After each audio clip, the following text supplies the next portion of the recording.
అది So, Catherine Garu, hi. Here. Hi, myself Hema Mali here. Actually, congratulations for your funny. So, let us know what is the interesting point you said yes for this story. Okay, that's a good question. I didn't speak about that. I was trying to keep it short. Why I said yes to this was because I think it was the most challenging script that has come my way in terms of role and in terms of scope of performance. And I think that was the most challenging. I mean, that was the part that interested me the most. It wasn't the kind of stuff I've been doing or that I've done. And I thought it would be great to collaborate with Aditya Garu on that. So, what is the most challenging thing in this film for you actually?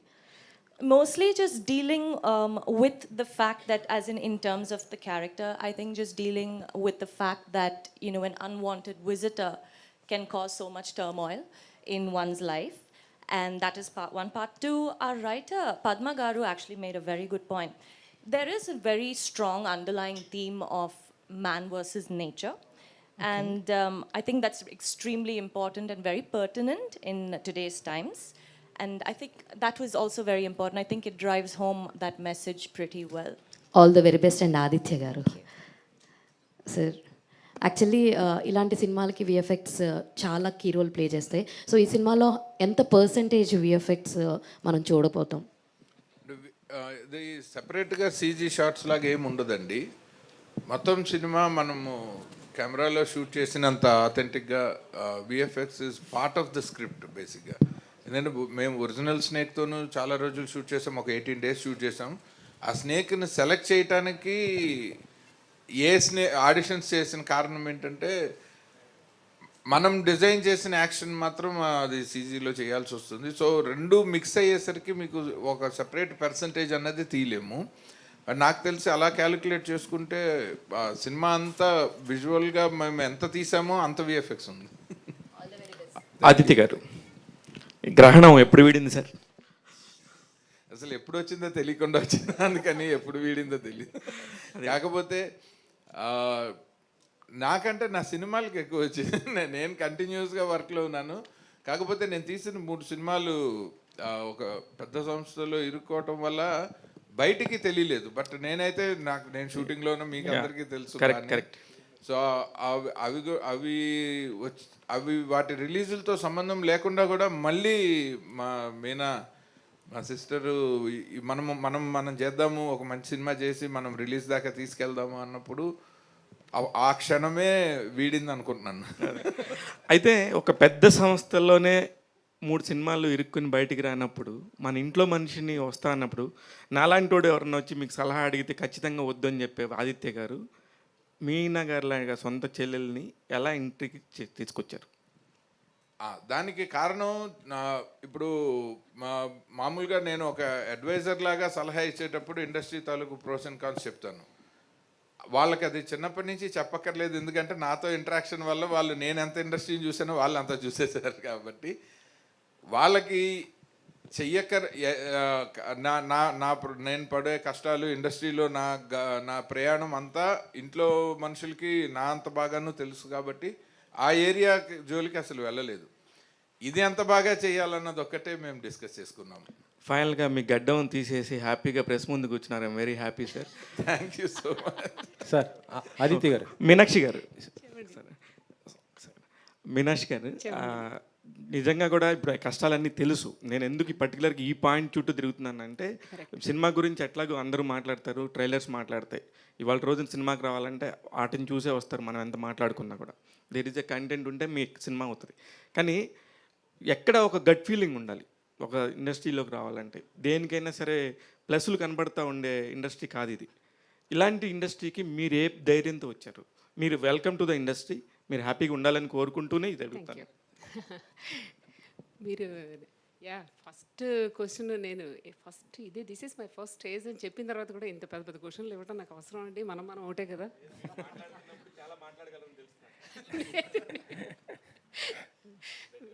First time క్వశ్చన్లు వేసేటప్పుడు చిన్న క్వశ్చన్లు 1 mark questions వేయాలండి. 10 marks.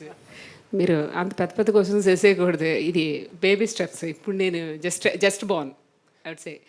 మీరు అంత పెద్ద question మరి 100 మార్కులు క్వశ్చన్ చేయమనకూడదు. బట్ మీరు చెప్పే థ్యాంక్ యూ సో మచ్.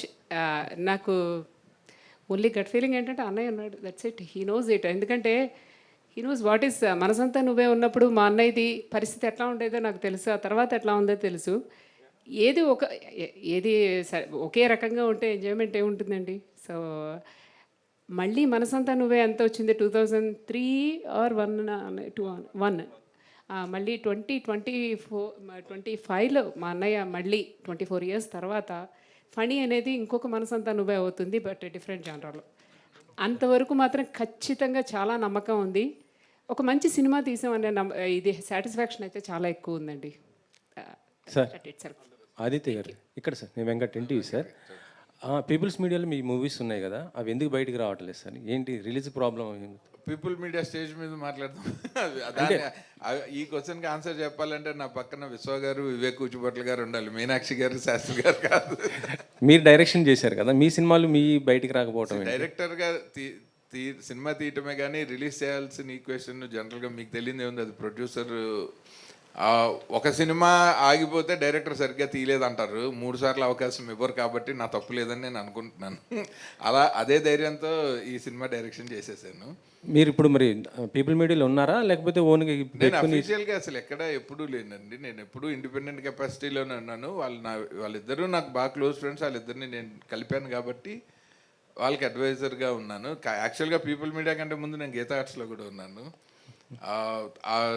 కరెక్ట్గా మన సినిమా మొదలయ్యే ముందు నేను రాఘవేంద్రరావు గారితోనే ఉన్నాను. 1 ఏడాదిన్నర పాటు నేను నా అవసరం ఉంది అనుకున్నప్పుడు ఇండస్ట్రీలో అందరితోనూ పనిచేశాను. స్పెషల్గా పీపుల్ మీడియా అన్నది కొన్నాళ్ళు కొంచెం ఎక్కువ ట్రావెల్ చేశాను, ఎందుకంటే నా త్రూయే వచ్చారు కాబట్టి. ఇప్పుడు ట్రావెల్ చేయట్లేదు మీరు? అఫీషియల్గా చేయట్లేదు, బట్ సలహాలకి సంప్రదింపులకి ఎప్పుడు. ఏంటి సార్? మీనాక్షి గారు కాదు సార్, అంటే వివేక్ గారు కూడా బయటకు వచ్చారంటున్నారు, నిజమేనా? లేకపోతే ఇది అదే అన్నాను, పీపుల్ మీడియా వేదిక మీద, మనం ఓఎంజీ వేదిక మీద పీపుల్ మీడియా గురించి మాట్లాడుకుంటే ఎందుకు అన్నది నా మీనాక్షి అంటే సార్ పని ఆర్ ట్రావెల్ గురించి ఈ వేదికని కన్ఫైన్ చేద్దాం సార్. అంటే ఇప్పుడు గతంలో ఫామ్ సినిమాలు చాలా వచ్చాయి, అంటే నాగాస్త్రం, నాగమ్మ, మూగనము, ఇవన్నీ కూడా చూస్తుంటే డెవోషనల్తో ఉండేటువంటి సబ్జెక్ట్స్. ఇది మరి ఇది దేవి కూడా డెవోషనల్ సబ్జెక్ట్, కానీ ఇది పని అనేది ఏ విధమైన సబ్జెక్ట్ సార్? ఇది మన మనుషుల్లాగా ఒక పాత్ర, అది ఆ పాత్రకి కొన్ని సహజ సిద్ధమైన స్వభావాలు ఉంటాయి, కొన్ని లక్షణాలు ఉంటాయి. ఆ క్యారెక్టరైజేషన్ తీసుకుని డిజైన్ చేసింది ఒక న్యాచురల్ స్నేక్ క్యారెక్టరైజేషనే ఉంటుంది తప్ప మనం ఎక్కడ ఒక మైథలాజికల్ డివోషనల్ టచ్ అసలు ఎక్కడ ఇవ్వలేదు సినిమాకి. బట్ చూసే వాళ్ళకి కనెక్ట్ అవ్వటం కోసం ఒక మంచి ఇంపార్టెంట్ ప్లేస్లో ఆ పని టైటిల్ ట్రాక్ చాలా అద్భుతంగా కంపోజ్ చేసింది తను. అందులో ఉంటుంది ఆ పాము తాలూకు క్యారెక్టర్స్ తాలూకు గొప్పతనం ఏంటన్నది ఆ పాటలో చెప్పాము. అలాగే టైటిల్ సాంగ్ ఒకటి చేసింది, అది ఆది శంకరాచార్యులు రాసిన భుజంగ ప్రయాత స్తోత్రం బ్రీత్లెస్ కింద పాడింది, సాయి చరణ్తో కలిసి తను పాడింది. అది ఈ రెండే నాకు తెలిసి మొత్తం వరల్డ్ వైడ్ ఈ సినిమాకి సంబంధించిన మన ఇండియన్ డివోషనల్ టచ్ సినిమాలో. సార్ కాశీ గారు, మీరు కూడా ఒక మంచి క్రియేటివ్ డైరెక్టర్, ఒక ఆర్టిస్ట్గా కూడా మంచి పేరు తెచ్చుకుంటున్నారు. ఇప్పుడు ఈ సినిమాలో చేస్తున్నప్పుడు అంటే మీ క్రియేటివిటీని ఇక్కడ ఏమైనా ఉపయోగించారా ఆదిత్య గారి దగ్గర? క్రియేటివిటీ ఉపయోగించలేదు, కానీ ఒక వెల్విషర్గా కొన్ని సజెషన్స్ చెప్పాను. అది జనరల్గా ఏ షూటింగ్కి వెళ్ళినా సైలెంట్గా చేసుకెళ్ళిపోవటం అలవాటు. డైరెక్టర్ నా ఫ్రెండ్ కాబట్టి అతను ఏదో ఉడత సాయంలాగా మనం ఏదైనా సజెషన్ చెప్తే అది సినిమాకు ఉపయోగపడుద్ది అన్న యాంగిల్లో చెప్పడం జరిగింది. సో ఈ సినిమా డెఫినెట్గా అంటే కథ విన్నప్పుడు ఎంత ఇంపాక్ట్ తోటి ఉందో సినిమా కూడా అంత బాగా వచ్చి ఉంటుంది. ఎందుకంటే డెడికేటెడ్గా చేస్తారు వీళ్ళు, పెద్ద పబ్లిసిటీ లేకుండా హార్డ్ వర్క్. దీన్నే ఒక ఇంచుమించు ఈ సినిమాలో కనిపించిన వాళ్ళందరూ కూడా చాలామంది చాలా సినిమాలు చేస్తూ ఉంటాం. ఒకేసారి ఒక 8 లాంగ్వేజెస్లో సినిమా రిలీజ్ అయ్యి మనం చాలామందికి తెలియటం అనే ఆపర్చునిటీ కొన్నిసార్లే వస్తుంది. సో ఇది వినగానే మంచి ఆ డైరెక్టర్గా తనకి మంచి ఆపర్చునిటీ, ప్రొడ్యూసర్స్కి కూడా ఇది మంచి పేరు తీసుకొస్తుంది, డబ్బులు తీసుకొస్తాయని నమ్మకం వచ్చింది అన్నమాట. మీరు డైరెక్షన్కి ఎందుకు దూరంగా ఉండిపోతున్నారు సార్? ఏంటి అసలు నేను దగ్గరలోనే ఉన్నాను కానీ మీకు కనపడట్లేదు. అంటే మీరు అంటే ఓన్గా డైరెక్షన్స్ ఇప్పుడు ఏం లేవు చేస్తా చేస్తారు. చేస్తాను తప్ప. మీనాక్షి గారు, ఏంటి అన్నయ్య పుట్టింటికి రా చెల్లి అనగానే వచ్చేసారు. సో మరి అన్నయ్య నుంచి ఏం కోరుకుంటా అంటే ప్రతిసారి మనం రాఖీ కట్టినప్పుడు అన్నయ్య నుంచి అదేంటండి ఒక మేము మంచి చేసింది కానుక అమెరికాలో కోరుకుంటాం. కదండి, పుట్టింటికి రాలేదు, అన్నయ్య పుట్టింటికి రా అన్నానండి. పుట్టింటికి- రమ్మలేదు, అటు రమ్మన్నాను, అక్కడికి మెట్టింటికి రమ్మని చెప్పి. మేటింటికి రమ్మన్నాను. సో మరి ప్రతి చెల్లి అన్నయ్య నుంచి ఒక మంచి కానుక కోరుకుంటారు. మరి మీరు సినిమా కానుక కోరుకోవడంలో ఉద్దేశం ఏంటి? ఇక్కడ చాలా ఛాలెంజెస్తో కూడుకున్నటువంటి వ్యవహారం ప్రొడక్షన్ అనేది.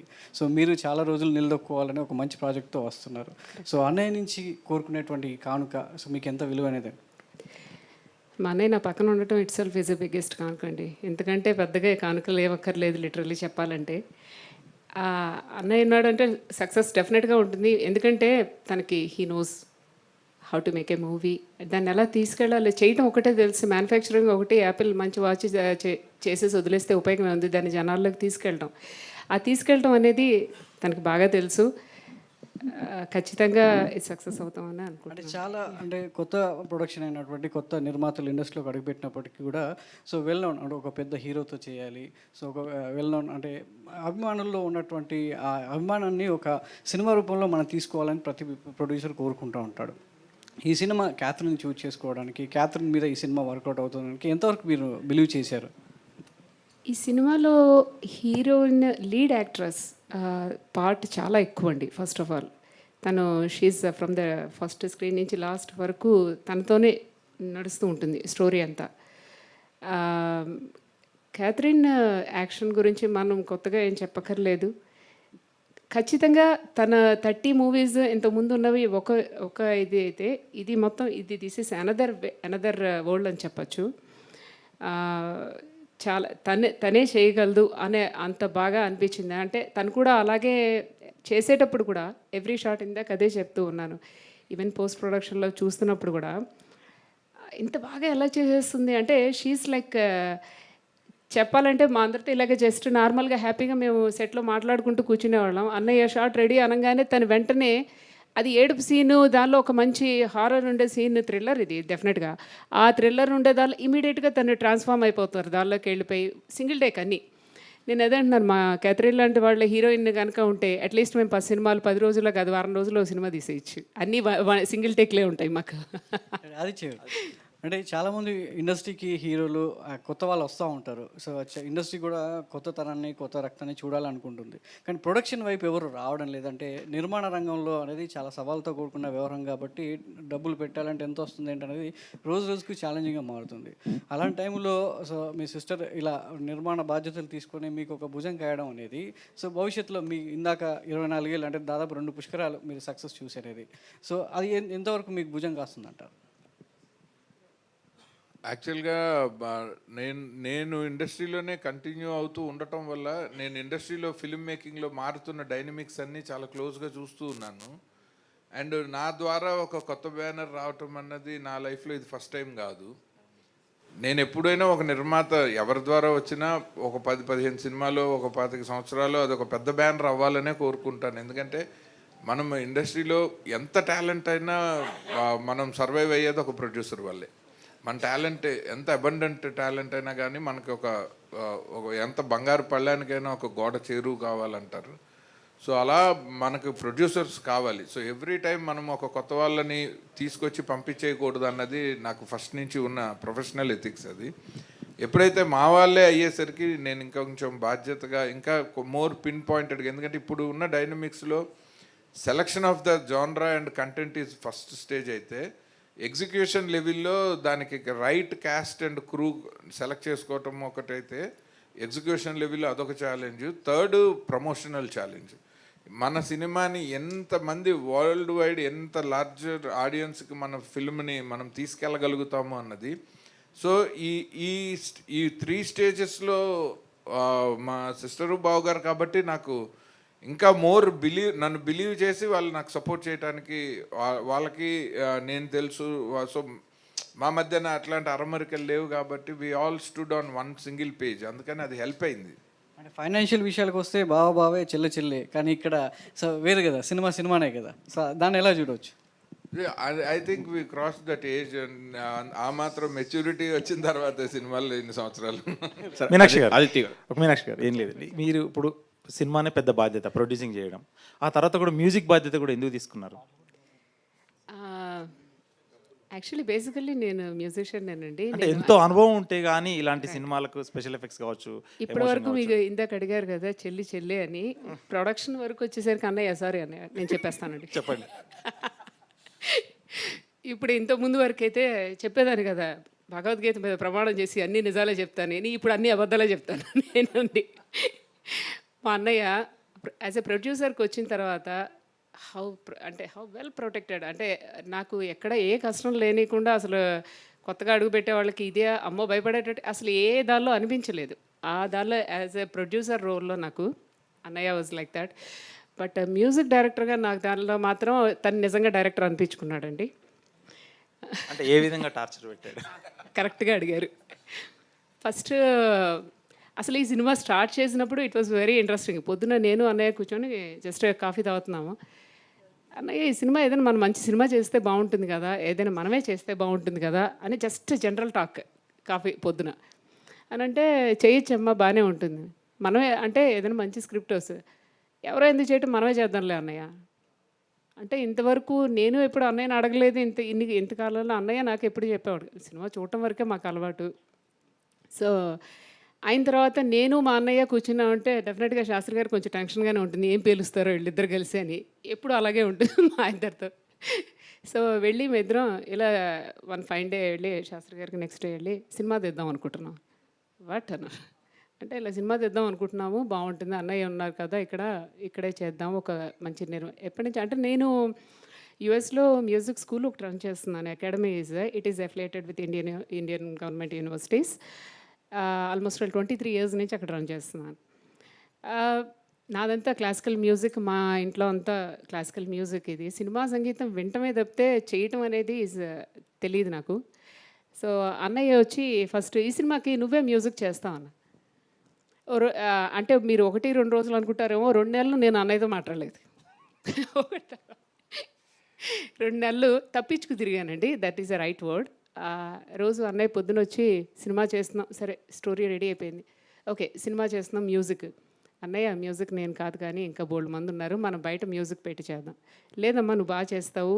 నేను అంతకుముందు నేను యేసుదాస్ గారితో సుశీల్ గారితో వీళ్ళతో ఆల్బమ్స్ అవి చేస్తూ ప్రైవేట్ ఆల్బమ్స్ చేస్తుండేదాన్ని. అన్నయ్య లేదు నువ్వు చెయ్యాలి మ్యూజిక్ అన్న. అలా ఎవ్రీడే సినిమా గురించి అంతా మాట్లాడుకునే వాళ్ళం. సంగీతం దగ్గరికి వచ్చేసరికి మాత్రం నేను ఏం మాట్లాడేదాన్ని కానీ చాలా క్వైట్గా అన్నయ్య మన వంటకు టైం అవుతుంది తర్వాత మాట్లాడదాంలే అన్నయ్య. ఇలా 2 నెలలు నేను 2 నెలలు ఎంత రేంజ్లో పట్టుదలగా నేను మాట్లాడకుండా ఉన్నానో, అన్నయ్య కూడా అట్లాగే 2 నెలలు విడవకుండా పట్టువదలను విక్రమార్కుడిలాగా నన్ను వెనకాల పడుతూనే ఉన్నాడు. సరే వన్ ఫైన్ డే వచ్చిన తర్వాత, సరే అమ్మ నువ్వు చెప్పినట్టు నేను వేరే వాళ్ళకి ఇచ్చేద్దాం, నువ్వు అట్టగా చేయొద్దులే, ఇట్స్ ఓకేలే, కూర్చో, ఇప్పుడేం పనేం లేదు నీకు, కూర్చో. సరే ఇంకా తప్పేటట్లేదు, ఓకే అయిపోయింది ఎండ్ ఆఫ్ ద డే అని అనుకొని మొదలుపెట్టి, సరే అన్నయ్య చేద్దాం, ఏం చేద్దాం అని అంటే, ఆ చేద్దాం అనేదానికి ముందర చెప్పాను నేను. ఫస్ట్ అనగానే దానిలో ముందర డిస్క్లైమర్లు చాలా ఉన్నాయి. నువ్వు చెప్పంగానే నేను నో అంటాను, నువ్వు అన్నా నువ్వు బాధపడకూడదు అంటే ఈ దానికి యాప్ట్ అయ్యి ఉండకపోవచ్చు, దానిలో ఇంకొక 100 ట్యూన్లు రావాలి, దీని తర్వాత ఇది రావాలి, అలాగా చాలా చెప్పాడండి. ఇవన్నీ చెప్పిన తర్వాత ఏంటంటే ఎవరు మాత్రం చేస్తారండి. నేను ఇంకా సరే అయితే పో, నేను అసలు చేయను పోవని. తర్వాత నెక్స్ట్ డే వచ్చి చేసావమ్మా, ఇంక వదిలేటట్లేడు అని అనుకొని ఫస్ట్ ట్యూన్ చెప్పాను. నాకు తెలుసు నాకు చాలా భయంగా అనిపించింది ట్యూన్. పైగా దానిలో ఏంటి, నేను ఇప్పటివరకు classical music, I'm a classical musician. అది పాడిన తర్వాత ఫస్ట్ సాంగ్ వచ్చి రొమాంటిక్ సాంగ్ అమ్మ, అదే ఫస్ట్ చేయాలి. వారు నాయనో ఇదేంటి ఫస్ట్ రాగానే ఇదే పాట ఏంటి నాకు అని అది మొదలు పెట్టాను. జస్ట్ ట్యూన్ ఇవ్వంగానే అన్నయ్య ఏమంటాడు అనేది, నేను 10th క్లాస్ ఎగ్జామ్స్ రాసినప్పుడు కూడా నాకు అంత టెన్షన్గా అనిపించలేదండి. పెట్టిన తర్వాత అలా చూస్తూ కూర్చుంటే wow this is so good, ఇదే ట్యూన్ ఖాయం చేసేస్తున్నామమ్మా, దీన్ని డెవలప్ చేసేసి సాయంత్రానికి చూపించాను. ఆహా మా అన్నయ్య ఎంత టైం ఇచ్చాడో నాకు అనుకున్నానండి. పొద్దున మధ్యాహ్నం చెప్పాడు, సాయంత్రానికి ఇచ్చేయమని అడిగాడు. అలాగా ఈ అన్నయ్య సపోర్ట్ చాలా ఎక్కువ. అంటే హీ లవ్స్ మ్యూజిక్. అన్నయ్య సినిమాలన్నీ మీకు తెలిసిందే కదా, అవన్నీ మ్యూజికల్ హిట్సే మొత్తం ఉన్నవన్నీ కూడా. అది సగం భయం ఏంటంటే అన్నయ్యతో వర్క్ చేసిన వాళ్ళందరూ పెద్ద పెద్ద musicians. And when it comes to me, I'm a just very budding artist. అన్నయ్య ధైర్యం ఏంటో నాకు అర్థం కాలేదు. బట్ అలాంటి ధైర్యాన్ని, సపోర్ట్ని అన్నయ్య ఇచ్చాడు కాబట్టి నాకు ఎక్కడా అనిపించలేదు. కాకపోతే ఎక్కడ చెల్లెలు కదా, పోన్లే ఈ ట్యూన్ ఓకే అని చెప్పేసి ఎప్పుడు ఏమనలేదండి. ఆ ట్యూన్ సరిగ్గా వచ్చే వరకు మాత్రం బాగానే టార్చర్ పెట్టాడు. యా, 2 క్రాఫ్ట్స్ చేశారు కాబట్టి all the best. Thank you. Sir ఇది ఒక డెకేడ్, అంటే నా చిన్నతనంలో, అంటే నేను జనరేషన్లో పెరిగింది, బాలనాగం కావచ్చు, సీరియల్స్ కావచ్చు, ఇటు దేవి సినిమాలు కావచ్చు, బాగా అట్రాక్ట్ అయ్యాను. ఈ జనరేషన్కి ఏమైనా డివోషనల్ టచ్తో ఈ సినిమా తీస్తున్నారా, లేదంటే ఇది అసలు ఏ రకం జాతి పాము సార్ ఇది? ఇది ఒక most modern black pain snake అండి. ఓకే. కాకపోతే ఈ సినిమా ఒక మన పాము తాలూకు క్యారెక్టరైజేషన్తో డిజైన్ చేసిందే కానీ ఆ పాముని ఒక హీరోయిన్ రోల్ లాగా మార్చటము, లేకపోతే ఒక భక్తి ఒక భక్తురాలని, హీరోయిన్ భక్తురాలని చేయటం అసలు ఏం లేదు. యాక్చువల్గా ఏంటంటే మన సృష్టిలో నేను కరెక్ట్గా చెప్పాలంటే ఈ సినిమా డబ్బింగ్ వర్షన్ చెక్ చేస్తుంటే వెనకాల మా ప్రొడక్షన్ మేనేజర్ సంపత్ అని నుంచున్నాడు. అలా చూసి బయటకు వస్తుంటే, సార్ సినిమా భలే ఉందండి, నాకు ఒక క్యాప్షన్ తట్టింది అన్నాడు. అంత కరెక్ట్గా చెప్పాడు తను. సినిమాలో వాడలేదు, పబ్లిసిటీలో వాడతాను. If you spoil nature you will vanish your future అని చెప్పాడు అతను ఒక ముక్కలో. సో నేచర్లో ఉన్న ఇందాక పద్మ గారు రైట్గా చెప్పారు, ఆ థీమ్ ఆఫ్ దిస్ ఫిలిం ఏంటంటే, సో అది కూడా ఒక ప్రాణి. ఒక ఎక్స్ట్రాడినరీ డైలాగ్ రాశారు జాగర్ ఆడమ్స్ అన్న క్యారెక్టరు క్యాథరిన్ గారితో మాట్లాడేటప్పుడు, మనుషులు మృగాల్లా మారితే మృగాలే న్యాయ నిర్ణేతలు అవుతాయని. సో ఇది అలాంటి ఒక క్యారెక్టర్ ఉన్న ఒక పాము. అన్ఫార్చునేట్లీ దానికి విషం ఉండదు, కానీ పగ మాత్రం ఇంకా ప్రమాదకరంగా పెంచుకుంటూ ఉంటుంది, అది హ్యూమన్ రేస్ మీద. సో ఆ క్యారెక్టరైజేషన్ని తీసుకొని ఈ కథని డిజైన్ చేశాం. ఎంటైర్ అమెరికాలో తీయడానికి కారణం ఏంటి సార్? మొత్తం అమెరికాలో తీయాలన్నది కారణం ఏంటంటే, మనకి ఇప్పుడు ఇండియాలో అయితే మనకి నేటివ్గా, అంటే మనకి ఒక భక్తి యాంగిల్ వస్తుంది, ఒక రియలిస్టిక్గా ఒక కాంటెంపరీ కథని చెప్పలేము. సో ఒక డివోషనల్ ఆర్ మైథలాజికల్ టచ్ లేకుండా మనం ఇండియాలో ఒక పాము అంటే మనకి దేవుడితో సమానం. కానీ గ్లోబల్గా చూస్తే పాము అంటే మనలాగే ఒక క్రీచర్, లైక్ ఒక హ్యూమన్ లాగే ఒక క్రీచర్. సో ఈ కథ రైట్గా కమ్యూనికేట్ కావాలంటే జనానికి ఒక గ్లోబల్గా ఒక న్యూట్రల్ లొకేషన్ ఉండాలని అనుకున్నాము. అండ్ ఎప్పుడైతే మన ప్రొడ్యూసర్స్, మా సిస్టర్ వాళ్ళు డాలస్లోనే ఉంటారు కాబట్టి, సో బెటర్ ప్లేస్ దాన్ ఎనీవేర్ ఎల్స్ అని చెప్పి అక్కడ మొత్తం ప్రాజెక్ట్ని డిజైన్ చేసి 100% డాలస్లో చేసిన ఓన్లీ ఇండియన్ ఫిల్మ్ ఇదే.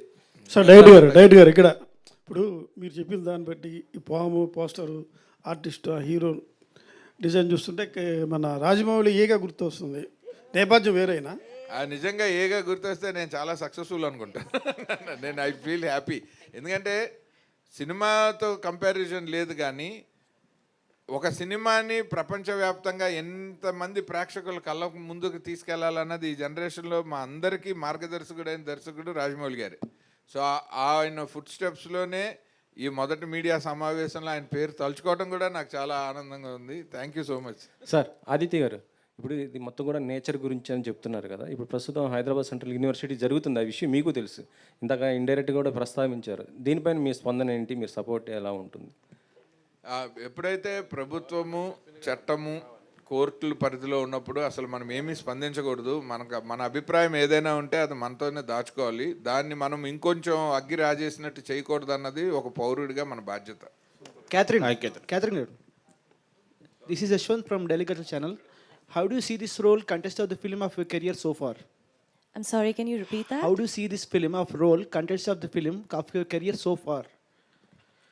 You're asking me to compare the contents of this character in this film to the rest of the films I've done so far? Right.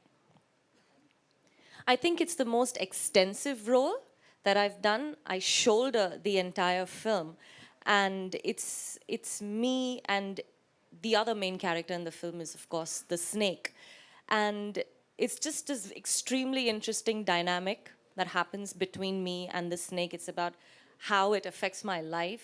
So there are multiple emotions at play. There's a lot of physical work involved as well. I thought it was challenging quite a bit. And but what I liked the most about it was that my director had a lot of clarity. We were always on the same page. So that made things a lot easier. I was never confused. I knew how to go about it. And I think that's really important as an actor to have that clarity. It just brings out a really good performance. Yeah. Viraji గారు ఆదిత్య గారు మహేష్ గారిని lead యాక్టర్గా తీసుకోవడానికి reason ఏంటండి? అంటే ఇక్కడ వాళ్ళు dates సర్దుబాటు కాకపోవడంతోనే ఏంటి? లేదు, అసలు అన్ని ఆప్షన్లు ఏం సెలెక్ట్ చేయలేదు. క్యాథరిన్ గారి ఇమేజ్, ఆవిడ పక్కన చాలామంది స్టార్ హీరోస్ చేశారు. సో మనం ఒక హీరో సెంట్రిక్ సినిమా చేయటం లేదు.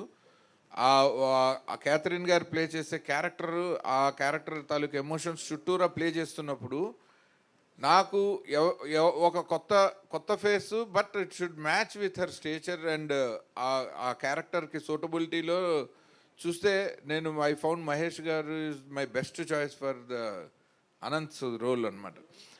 ఎందుకంటే ఒకటి ఆవిడ అంటే ఏమి ఇమేజ్ ఉండకూడదు, because when the lead lady has so much of image to carry.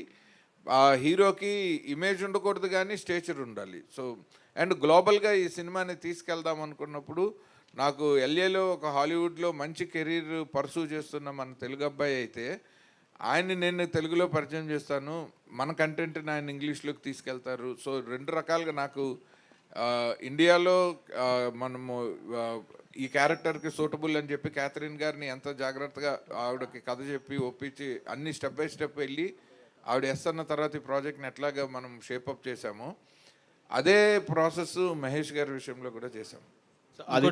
పాము అంటే శివుడి మెడలో ఆభరణం లాంటిది, కానీ తనికెళ్ళ భరణి గారు శివుడికి గొప్ప భక్తుడు. ఆయన్ని ఇందులో కొత్తగా చూపిస్తున్నట్టున్నారు, ఇది ఏంటండి? అవును, ఆయన ఒక ఆర్టిస్ట్గా ఆయన మనం రాసిన క్యారెక్టర్ చేస్తారు కానీ ఆయన వ్యక్తిగత ఇష్టాలతో చాలా సినిమాల్లో ఆయన శివభక్తుడిగా కనిపిస్తారు, ఇందులో షూటర్గా.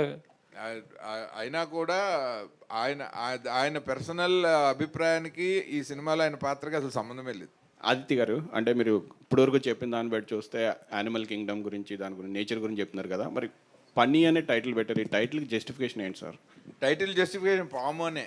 అదే అంటే మనం ఇప్పుడు క్యాథరిన్ గారి పేరో లేకపోతే మనము మహేష్ గారితోనున్న ఆవిడకున్న రిలేషన్షిప్ పేరో ఒక మూడ్ ఆఫ్ ద ఫిలిం పేరో చాలా ట్రై చేశాను కానీ అసలు ఈ కథ మొత్తానికి కీలకమైన క్యారెక్టర్ని మనము ఎఫెక్టివ్గా వరల్డ్ మార్కెట్లోకి తీసుకెళ్లాలంటే ఆ క్యారెక్టర్ పర్స్పెక్టివ్లో చెప్పాలి అన్నది పద్మ గారు, నేను, మీనా వాళ్ళు కలిసి తీసుకున్న నిర్ణయం. అది స్టోరీ డిస్కషన్ స్టేజ్లోనే అనుకున్నాము. అప్పుడైతేనే మనం చెప్పాలనుకున్న కథ, మనము హ్యూమన్ పర్సెప్షన్ మనందరికీ తెలుసు, మనం ఏం ఆలోచిస్తామో. సో అందుకని ఆ title వద్దనుకున్నాము.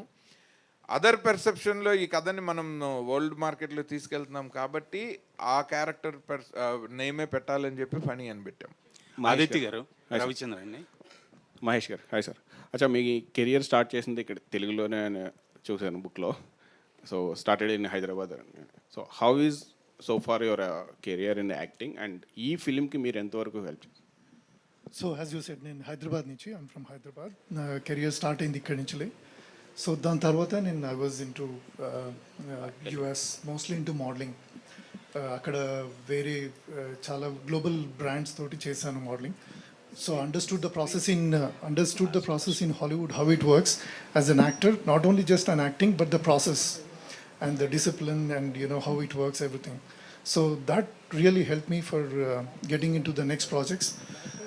My acting career started with Barbie, the Warner Brothers movie, small role, and then Disney movie, Haunted Mansion, I played Maharaja role. Then after that, I started getting lead roles in other movies. Right now, I just finished a couple of them while actually doing funny. And my interest with funny is when I connected with producers first for a Telugu movie. Okay, I'm from Telugu. Okay, this is interesting, but it triggered really well when I heard Aditya Garu name. Then it triggered Manasantanu, all other movies, and I said yes. And from the day one till today, right now, even sitting next to me, it is a pleasure working with him and being in front of you all. So that's my connect to the movie. Aditya గారు, గత 30 సంవత్సరాలుగా మిమ్మల్ని చూస్తున్నాను. మీరు తీసిన సినిమాలు, మీ mind set, అవన్నీ కూడా హ్యూమన్ ఎమోషన్స్, ఫ్యామిలీ, ఈ బాండింగ్, ఇలాంటి కథాంశాలే ఉంటాయి. అసలు మీకు సంబంధం లేని జోనర్లోకి ఈ సినిమాతో వచ్చారు. ఏంటి దాని వెనక బిహైండ్ స్టోరీ ఏంటి? లేదు, నన్ను నేను కొత్తగా ఆవిష్కరించుకునే ప్రయత్నము. ఇవాల్టి జనరేషన్లో ఒక కాంటెంపరీ థాట్ తోటి సినిమా తీయకపోతే మనము ఇప్పుడు కంపీట్ చేయాల్సింది యానిమల్ డైరెక్టర్తో. సో యానిమల్ మీద మూవీ తీద్దాం అనుకున్నా. ఆదిత్య గారు ఇక్కడ, ఆదిత్య గారు లక్ష్మీనారాయణ ఇక్కడ. ఇప్పుడు మీరు సినిమా మొత్తం డల్లాస్లో తీసినా చెప్తున్నారు, యూఎస్లో. అంటే యాజ్ పర్ రూల్ ప్రకారం 40% లోకల్గా తీయాలి కదా, మీకు అన్నీ తెలిసి మీరు మొత్తం అక్కడ ఎట్లా తీసినారు? మొత్తం పోస్ట్ ప్రొడక్షన్ అంతా ఇండియాలో చేస్తున్నాము. బట్ గ్లోబల్ ఫిలిం చేసేటప్పుడు నేను I just wanted to fight it out అండి. ఎందుకంటే కథ డిమాండ్ చేసిన లొకేషన్లో సినిమా చెయ్యకపోతే ఒక సబ్సిడీ కోసమో ఒక ట్యాక్స్ బెనిఫిట్ కోసమో ఇవాళ సినిమాని మనం కిల్ చేయలేము. ఒక ఫిలిం మేకర్గా that is absolute injustice to my profession from my side అని నేను భావిస్తాను. కానీ మీరు నేషనల్ దీనికి వన్ ఆఫ్ ది మెంబర్ కూడా, మీరే రూల్స్ అవాయిడ్ చేస్తే మిగతా వాళ్ళు ఎవరు పాటిస్తారు? లేదు, మనమేమి రూల్ బ్రేక్ చేసి ఏమీ చేయము. నేను ఆ పర్మిషన్స్ అవన్నీ లీగల్గా కరెక్ట్గా చూసుకొని పేపర్ వర్క్ అంతా నీట్గా చేసి ఎటువంటి ఇబ్బందులు ప్రొడ్యూసర్స్కి లేకుండానే ప్లాన్ చేసుకున్నాను. ఓకే, థ్యాంక్ యూ అండి. Last question.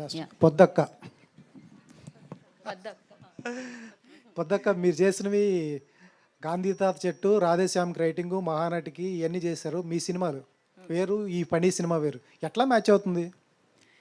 ఇదేంటి డైలాగ్స్ రాశారా లేకపోతే కథ కూడా మీదేనా? లేదు, డైలాగ్స్ మాత్రమే, మాటలు మాత్రమే నేను రాశాను. ఇందాక ఆయన అడిగినప్పుడు కూడా నేను అదే షాక్ అయ్యా, మీరు సంబంధం లేని సబ్జెక్టులు ఎందుకు, సినిమాలు అన్నిటితో మాకు సంబంధం ఉంటుంది, ఇదేంటిది అన్నీ అందరూ ఒకటే చేయాలని లేదు కదా. రోజు వి ట్రై టు లెర్న్, కొత్త విషయాలు ట్రై చేసి కొత్త కథలు రాసి అలాగే కదా గ్రో అయ్యేది. సో మొన్న బృందా కూడా రాశాను నేను, అది కూడా థ్రిల్లరే. So super. ఆచార్య గారు సార్, ఇందాక క్యాథరిన్ ఓకే చేసిన తర్వాత మేము సగం సక్సెస్ అయిపోయి ఉన్నారు. ఇప్పుడు క్యాథరిన్ గారు ఏం సినిమాలు చేయట్లేదు. ఇప్పుడు సినిమా అంటే బిజినెస్సే. మార్కెట్ వైజ్ చూసుకున్నా, ఓపెనింగ్ చూసుకున్నా దీన్ని గ్లోబల్గా రిలీజ్ చేస్తున్నారు. ఎంతవరకు మార్కెట్ ఉంటుందని అనుకుంటున్నారు? క్యాథరిన్ గారు సినిమాలు చేయట్లేదంటే ఇప్పుడు మన సినిమాతో పాటే ప్యారలల్గా ఆవిడ తమిళ్లో సుందర్సి సినిమా చేస్తున్నారు, అది కూడా రిలీజ్కి రెడీ అవుతుంది. అండ్ ఆవిడ మలయాళంలో చేస్తున్నారు. సో ఈవిడ she's known in every language. By the time we signed her, ఆవిడ ఈ కథ ఓకే అన్నప్పటికీ ఆవిడకి ఈ షూటింగ్స్ అన్నీ లైనప్ అయ్యే ఉన్నాయి. అండ్ ఆవిడ చాలా పెద్ద సినిమాల్లో కూడా రాబోతున్నారు. సో ఆవిడ ఆ సినిమాలే రివీల్ చేస్తాయి రాగానే. ఇవాళ రేపు ఫిలిం మేకింగ్ టైం కొంచెం స్లో డౌన్ అవుతూ ఉంటుంది, ఎందుకంటే అందరూ చాలా కాషియస్గా సినిమాలు చేయాల్సిన జనరేషన్లో ఉన్నాం మనం. ఆవిడ she is very much accepted actress. మనకి స్టార్ హీరోస్ అండ్ హీరోయిన్స్లో పబ్లిక్ యాక్సెప్టెన్స్ ఉన్న వాళ్ళే మనకి మార్కెట్కి బెటర్ అవుతారు. సో అలా చూసుకుంటే నాకు క్యాథరిన్ గారు ఈజ్ మై బెస్ట్ చాయిస్ అనమాట. సో అందుకనే నేను ఆ ధైర్యంతో అన్నాను, ఈ సినిమా ఈ కంటెంట్ని మనం ఒక ఫేస్ గనక పబ్లిసిటీలోకి తీసుకెళ్లాలంటే she is the best person to take this film forward. ఇందాక మీ సిస్టర్ అన్నారు ఈ క్యారెక్టర్ ఆవిడ తప్ప ఎవరో చేయలేరు అన్నారు. ఆవిడకేమో పాములంటే భయం, మరి అలా ఆవిడ ఎలా చేస్తుంది? మీకు బీటీఎస్లో చూపిస్తాను. అసలు పాముని ముట్టుకోనన్న క్యాథరిన్ గారు బీటీఎస్ బిహైండ్ ద సీన్స్లో ఫస్ట్ షాట్ వేసాను, ఆవిడ ఒక పాముని ముద్దు చేస్తున్నారు. సరే ఫస్ట్ షాట్ వేసాము. ఎందుకంటే ఆవిడ నేను ఒక లవ్ స్టోరీలు, ఫ్యామిలీ డ్రామాలు రాసుకుని తీస్తున్న దగ్గర నుంచి ఈ సినిమా చేయడానికి ఎలాగైతే నేను నేర్చుకున్నాను, ఆవిడ అలా అక్వైంట్ అయిపోయారు. లైక్ కొన్ని రోజులకి ఆ భయం పోయింది. పోయి ఆ స్నేక్ ట్రైనర్ చేతిలో పాము ఉంటే ఈవిడ దాన్ని ముద్దు చేయటం నేను బిహైండ్ ద సీన్స్లో తీసాను అది. సార్ ఈ పాముల్ని ఆడిషన్ చేయటం ఏంటి, ఎట్లా కుదురుతుంది అది? పాముల్ని ఎందుకు చేయాల్సి వస్తుంది అంటే మనము క్యారెక్టర్ ఒకలాగా రాసుకున్నాము, తర్వాత దానికి తగినట్టు స్టోరీ బోర్డ్ వేసుకున్నాం, విజువల్ స్టోరీ బోర్డ్ వేసుకున్నాము. అందులో మన ఊహకి తగినట్టు ఒరిజినల్ పాము ఏ పాము మన క్యారెక్టరైజేషన్కి దగ్గరగా ఉంటుంది. ఎందుకంటే నాకు విచిత్ర సోదరులో పెద్ద కమలాసను రివెంజ్ తీర్చుకుంటే తండ్రి మరణానికి తల్లి మరణానికి, ఆ సినిమా ఒక మామూలు సాదాసీదా సినిమా ఇది, మా గురుగారు సంగీతం గారిది. ఎప్పుడైతే ఆ విషం వల్ల ఇంపాక్ట్ అయిన ఒక డ్వార్ఫ్గా మారిన కమలాసను ఆ సినిమా ఆ రివెంజ్ తీర్చుకోవటం అంటే ఒక హీరోకి ఒక లిమిటేషన్ ఉంటే ఆ రివెంజ్లో వచ్చే ఛాలెంజెస్ ఉంటాయి. ఆ ఛాలెంజెసే మనకి ఇంట్రెస్టింగ్ స్క్రీన్ ప్లేకి కారణం అవుతాయి. అలా ఒక కోరల్ పీకేస్తే విషం లేకుండా బాధతో పగతో మనుషుల మీద పగపట్టిన ఒక పాము ఉండాలి అంటే నేను ఒక పెద్ద పైతాన్ని తెచ్చి ఒక అనకొండలాగా చూపిస్తే దాన్ని చూస్తేనే సగం చచ్చిపోతాము. అది ఆ భయము ఒక మర్డర్ వరకే ఉంటుంది, కానీ వరుసగా సినిమా అంతా ఎంగేజింగ్గా చెప్పాలి అంటే ఆ పాముకు ఒక క్యారెక్టర్ ఉండాలి. ఆ క్యారెక్టర్ కోసం అది ముందు మాకు అర్థం అవ్వాలి. సో మేము ఎన్ని రకాల పాములు ఉన్నాయి, అవి ఏ సాయిల్ మీద ఎంత స్పీడ్లో నడుస్తాయి, లైట్ వేస్తే ఎలా రియాక్ట్ అవుతాయి, పగలు ఎలా బిహేవ్ చేస్తాయి, రాత్రి ఎలా బిహేవ్ చేస్తాయని అడిగితే తను ఒక ట్రైనర్ని అఫీషియల్గా పెట్టి ఒక ఏజెన్సీతో మాట్లాడి 20 పాముల్ని తెప్పించి ఒక 5 రోజుల పాటు ఎక్స్క్లూజివ్గా కెమెరాలు లైట్లు పెట్టుకొని 3 కెమెరామెన్లు, ఎందుకంటే దాని మూమెంట్ ఒకసారి ట్రైనర్ వదిలేస్తాడు, అది ఎటు పడితే అటు పోతూ ఉంటుంది, దాన్ని ఫాలో చేసి 3 కెమెరాలతో ఆ మొత్తం ఫుటేజ్ని ఎడిట్ చేసి ఇప్పుడు మన క్యారెక్టర్కి దగ్గరగా ఏ పాము ఉందని చూస్తే బ్లాక్ పెయింట్ స్నేక్ ఒకటి సెలెక్ట్ చేసి. Yes. Yeah, Catherine. Final question, Andy, because we are running late already. To Catherine. So, as Vianacha mentioned that you've been working with both Sundar C and Vianacha at the same time. Both are mostly veterans in their fields. Like, how is it the experience working with you, specifically with Vadivelu for Gangers? So this would be the third time that I'm working with Sundar C, sir. And he has definitely a very different style of filmmaking than V.N. Aditya Garu.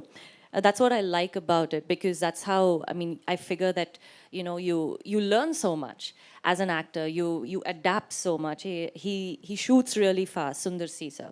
His films wrap up really fast, and he shoots having a lot of the edit in mind.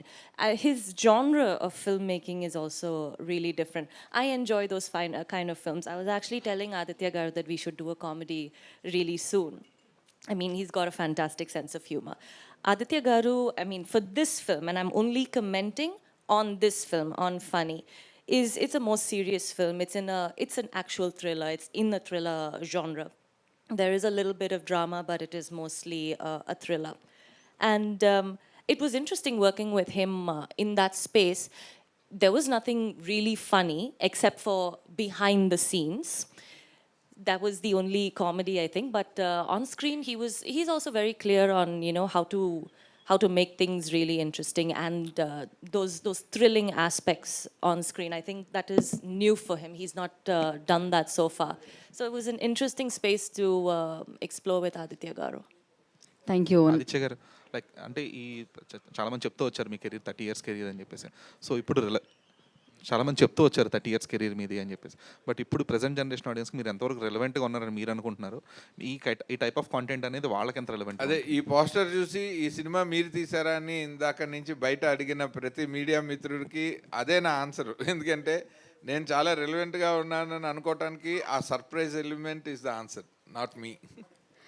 ఎందుకు stop చేస్తున్నానంటే మనకి film time అవుతుందండి, అందుకని ఆపాల్సి వస్తుంది అనమాట. And thank you so much.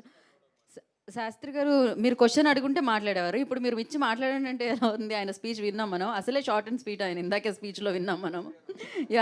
Vote of thanks Sastry గారు, మీరు చెప్తున్నారా?